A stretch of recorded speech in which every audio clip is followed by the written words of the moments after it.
El manuscrito hallado en una botella. Poco tengo que decir sobre mi ciudad y sobre mi familia. Malos tratos y largos años me echaron de la una y me extrañaron de la otra. Mi hereditaria riqueza me permitió una educación nada común y una inclinación contemplativa de mi espíritu. Me capacitó para ordenar el cúmulo de saber que mi temprano estudio había diligentemente acumulado. Por encima de todas las cosas, los trabajos de los moralistas alemanes me producían un gran deleite, no por mi mal aconsejada admiración de sus elocuentes locuras, sino por la facilidad con que mis costumbres de rígidos pensamientos me facilitaban para descubrir sus falsedades. A menudo se me ha reprochado la aridez de mi talento, me ha sido imputada como un crimen. Mi falta de imaginación y el pirronismo de mis opiniones siempre me han dejado en mal lugar. En realidad, mi fuerte afición por la filosofía de la naturaleza ha contaminado mi mente con un error.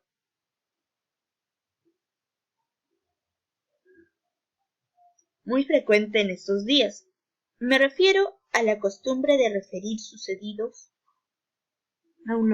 aun los más insignificantes de tal relación con los principios de aquella ciencia. Sobre todo, ninguna persona podría estar menos sujeta que yo mismo a dejarse llevar lejos de los severos recintos de la verdad por los fuegos fatuos de la superstición. He creído conveniente establecer bien esto, no sea que el increíble narración que voy a contar pudiera ser considerada más bien como el desvarío de una grosera imaginación, que como la positiva experiencia de una mente para la cual los ensueños de la fantasía han sido siempre letra muerta y verdaderas nulidades. Después de muchos años dedicado a viajar por el extranjero, inicié el año 18 desde el puerto de Batavia, en la rica y populosa isla de Java, un viaje a las islas del archipiélago. Yo iba como pasajero.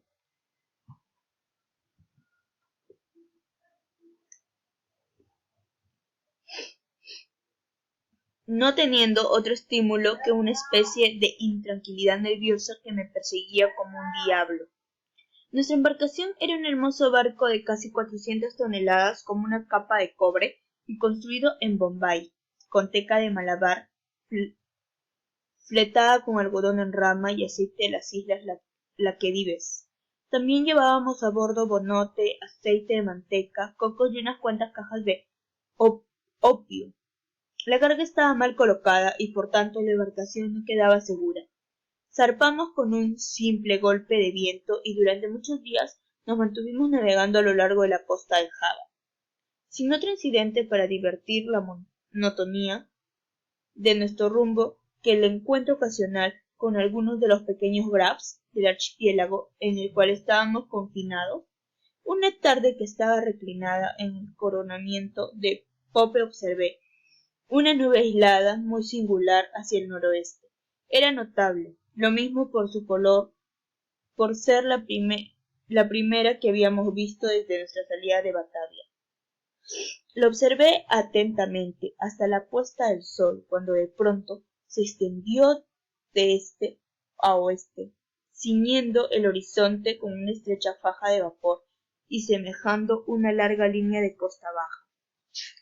Mi atención fue poco después atraída por la apariencia pardo-rojiza de la luna y al peculiar aspecto del mar.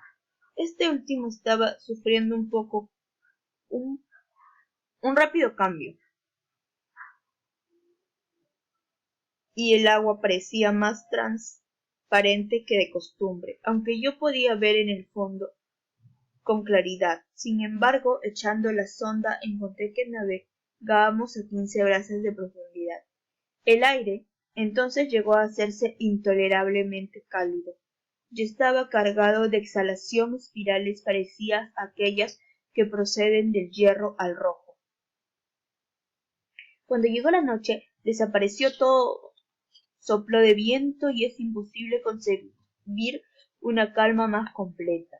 En la popa ardía la llama de una bujía sin el menor movimiento perceptible, y un largo cabello, sostenido entre el índice y el pulgar, colgaba sin la posibilidad de descubrir en él la más ligera vibración. A pesar de todo, el capitán dijo que él no percibía señal alguna de peligro, y cuando íbamos derivando pegados a la costa ordenó aferrar velas y levar el ancla. No se puso vigía, y la tripulación, que principalmente consistía en malayos, se echó deliberadamente sobre cubierta. Yo me fui abajo, y no sin el presentimiento de una desgracia. En realidad, todas las apariencias me confirmaban el temor de un sin. Hablé al capitán de mis temores, pero él no les prestó atención y me dejó sin dignarse darme una constatación. Mi malestar, sin embargo, impidió que durmiera, y casi a medianoche subí a cubierta. Al poner el pie sobre el primer peldaño de la escala de toldilla, fui sorprendido por un fuerte zumbido, como el que produce la rápida revolución de una rueda de molino, y antes de que pudiera averiguar de qué se trataba, sentí que el barco era sacudido con violencia. En el mismo instante, una gran cantidad de espuma nos lanzó de costado y precipitándose sobre nosotros de proa a popa, barrió todas las cubiertas. La furia extrema de la ráfaga fue, en gran medida, la salvación del barco. A pesar de estar completamente anegado de agua y de haber perdido la arboladura por la borda, después de unos minutos se alzó pesadamente y bamboleándose algún tiempo bajo la inmensa precisión de la tempestad. Logró al fin estabilizarse. Es imposible decir cómo logré escapar de la destrucción, aturdido por la sacudida del agua. Me encontré al volver apretujado entre el codaste y el timón. Con gran dificultad pude ponerme de pie, mirando en torno mío con gran aturdimiento. Lo primero que me impresionó fue la idea de que estuviésemos entre los rompientes tan terroríficos por encima de las más descabelladas imaginaciones. Era el remolino del espumoso océano, dentro del cual nos hallábamos confinados. Un momento después oí la voz de un anciano sueco, que había embarcado con el momento de abandonar el puerto. Lo llamé con todas mis fuerzas e inmediatamente se presentó, tambaleándose por la ropa.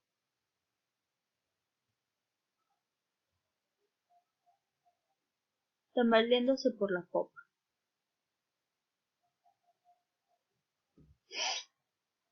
Pronto descubrimos que éramos los únicos supervivientes del accidente. Toda la tripulación, con nuestra sola excepción, había sido barrida por la borda.